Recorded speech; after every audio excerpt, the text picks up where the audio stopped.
All right, we have Tyson Chartier joining us on the show. He is the head coach and manager of Calvin Kattar, along with a slew of other fighters in the New England area, Rob Font, Randy Costa, and others. I wanted to get a manager's and even a coach's perspective on everything that's been happening over the last couple of weeks, and I reached out to a lot of them, but there's only one man who said yes, and it's this man right here, Tyson Chartier. Tyson, I appreciate this, man. How are you? Hey, thanks for having me on, man. I'm glad I got a chance to sit down and talk to you guys.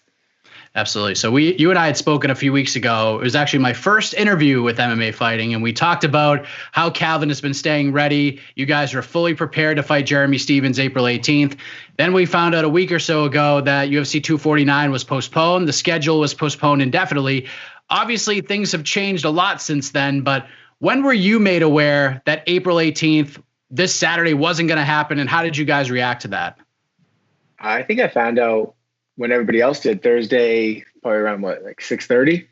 Thursday around 6:30. I think it was one of the journalists texted me and said 249's off. I'm like, yeah, funny. And then I went on to Twitter and I saw Akamoto's tweet and I saw Dana's video. So I called Calvin and I just told him, and he's like, you're joking. Because we at that point we were all in. We thought it was really finally happening. The UFC's telling us they're mailing the coronavirus tests out to us for the next day, and that they'll have instructions on how to, self-administer as one of the safety precautions that they were going to have. And next thing you know, an hour later, the show's off. So Cobb was pretty bummed, but he had the right attitude. He's like, all right, let's keep training. He's like, the fight's going to happen at some point. Let's just keep training. So the next day we did strength and conditioning, and it was business as usual. So we'll get more in depth with sort of like the current times in a moment. But, from last Thursday when this event was off for April 18th until, say, Monday or Tuesday when things started to ramp up again, as a manager and a coach of a fighter this directly impacts, how would you describe these last few days? Like, is there a word that could even sum it up in your mind? It was just super frustrating. Like it's tough when you can't be mad at anybody, like at least if you had, you're angry, but you don't have anybody to be angry at. You're just angry at the situation. It's nobody's fault. And I don't know if there's really a blueprint for how to 100% handle a situation like this, but it was more of like just, I was gutted for Calvin because I know that he had put in up to that point 14 weeks of a camp that had already been moved from UFC 248 March 7th to UFC 249 April 18th, and then going through the last 3 weeks training through a pandemic of the uncertainty, getting to that home stretch and then having it pulled out from you, and then not even being able to be upset with anybody. That was the frustrating part. There was like a couple hours there where I'm like, well, what do I do now? Now I'm quarantined just like everybody else, and I'm out of work, and it was a little scary. And then we just decided we'll get back to work, and so that was a little bit of relief. But it was tough, man. It was a dark night. So once this Saturday was off the table, you saw yourself, things just erupted, and not in a good way. Like, the MMA space can be a great place, but it can get very dark very quickly. And I think from Thursday, probably through Saturday or Sunday, it may have been as negative as I have ever seen it. Like, there are all these different teams, the fighters, the managers, the coaches, the media, fans, the promotion. Blame was being thrown everywhere. And you even said to yourself, there's no one really to blame here, but the media took a beating. And listen, it is what it is. This is not meant to be a pity party whatsoever. We are used to the shade at this point. It comes with the territory. But can you remember a more negative time in the space than where things were at the end of last week? Man, I tried to tone it out a little bit because, all you guys do a lot for the fighters, even before they're anybody you're really going to, build your brand off of, young fighters, local fighters, even some amateurs. So it's, I always appreciate what you guys do, whether or not you're interviewing, myself, one of my UFC fighters, or an amateur.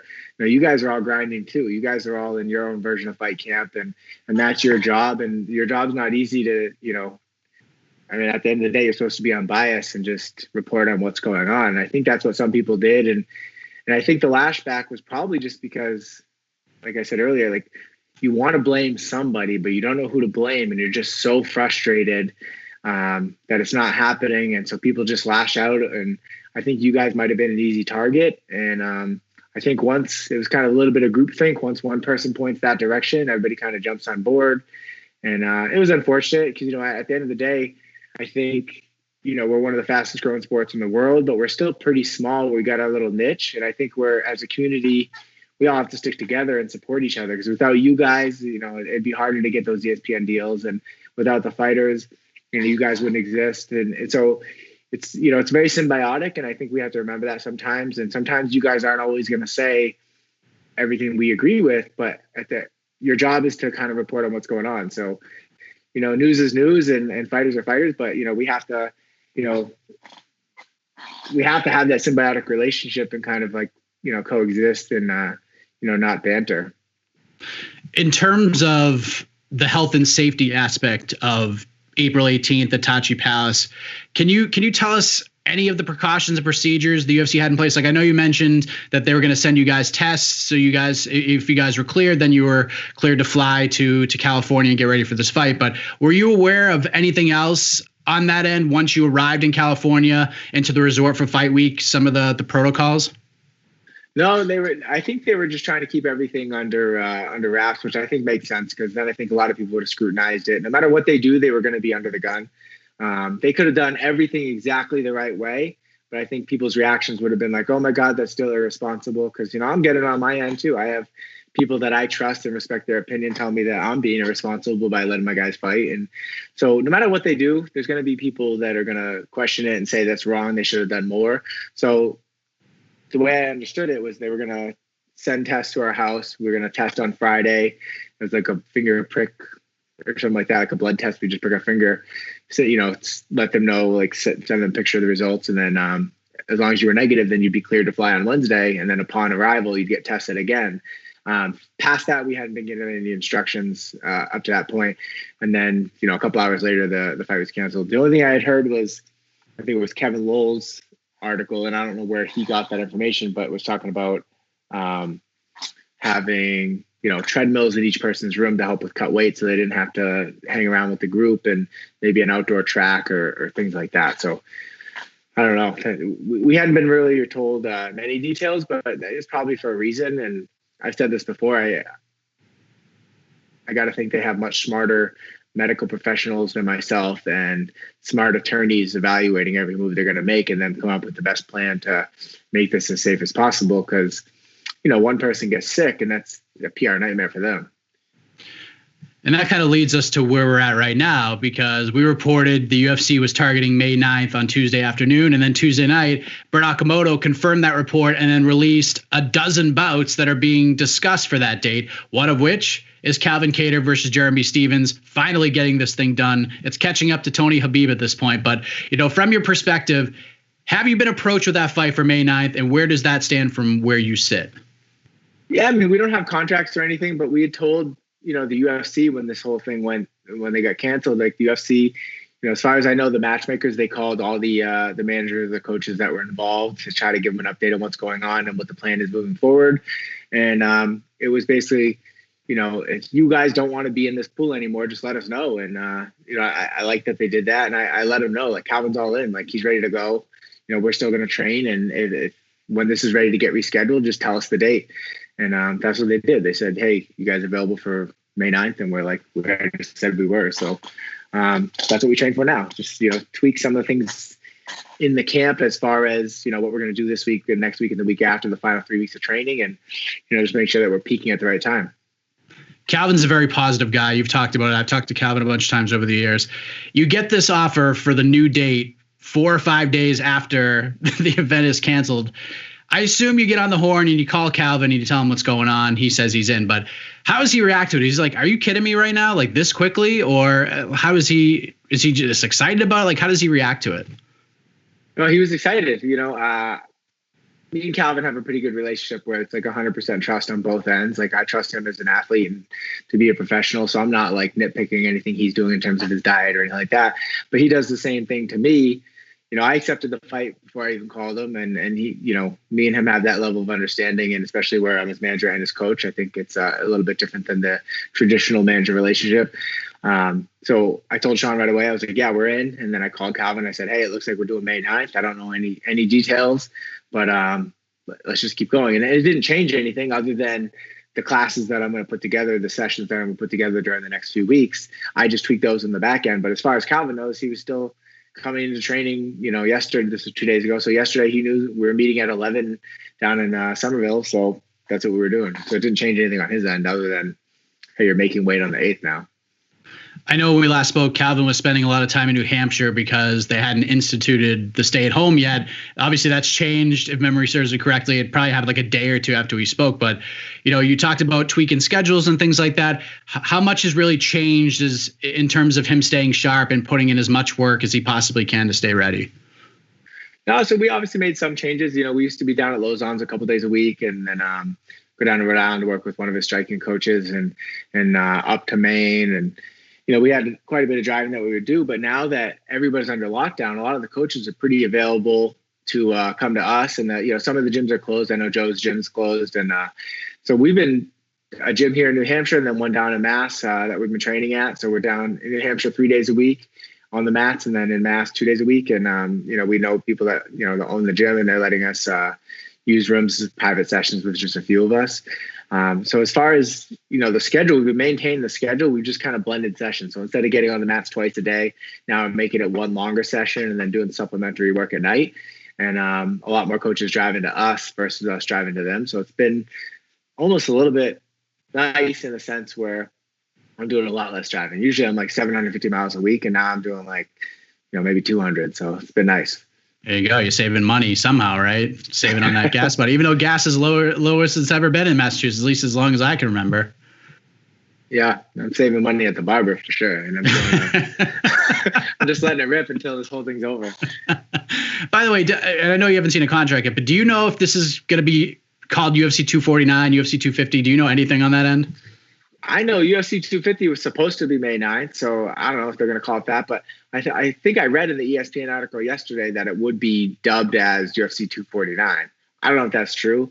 At the end of the day, it's just a different number on our bout agreement. But yeah, I don't know. It'll be interesting to see what they do. Yeah, me too. That was a discussion we had internally with members of the website earlier today. But so we're a little over 3 weeks away from May 9th as we speak right now. And as you know, as you've seen already, a lot can happen in 3 weeks. So how confident are you that we're going to see Calvin Kattar compete on May 9th against Jeremy Stephens or anybody else for that matter?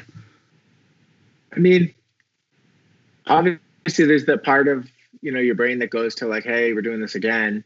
But, given some of the changes that have been happening, like, the Florida governor saying the athletes are essential, and it even sounds like Vegas is talking about things. So, Dana had done another article or an interview last night, I think, saying that Vegas would be back open mid-May to do shows at the Apex. And I guess Top Rank is even talking about doing shows at the Apex. So for boxing. So it's a lot more encouraging now when I hear this, today for 3 weeks than it was when we heard, hey, April 18th is going to happen. We'll figure it out.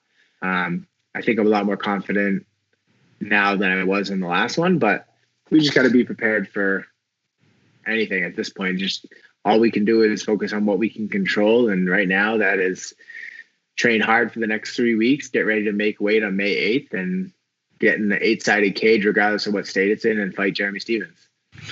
Let's just say, because we're being positive here, Tyson, let's say May 9th goes off without a hitch. Everything works out. Questions are answered. Everybody's happy. Calvin goes out there May 9th and beats Jeremy Stephens, has an amazing performance. How are you going to remember these last couple of months? Like when you tell this story to your grandchildren someday, what will the mood be like? Like, how will you describe it?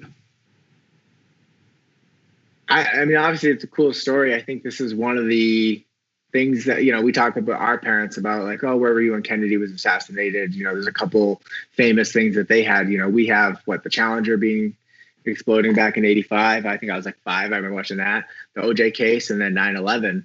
Those are kind of the big milestones. And I think this is going to be right up there with that. We're going to be talking about, hey, remember that when the coronavirus hit and everybody was in their house for a few months, and hopefully it ends up being something that was a drastic overreaction, because that means that we figured out how to solve the issue and get past this.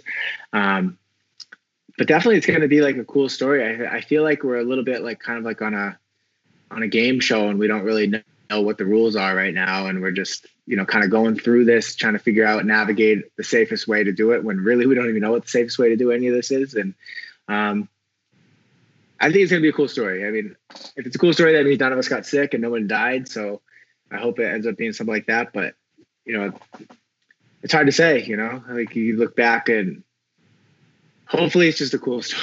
Hopefully it's not like, hopefully none of us get it. And, I've had, do you even know anybody who's had it?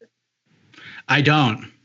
Actually, no, I don't know. I don't know anybody. I've seen people on Facebook say they have it, or like someone I know says somebody that they know has it, but I don't know anybody personally that's actually had it.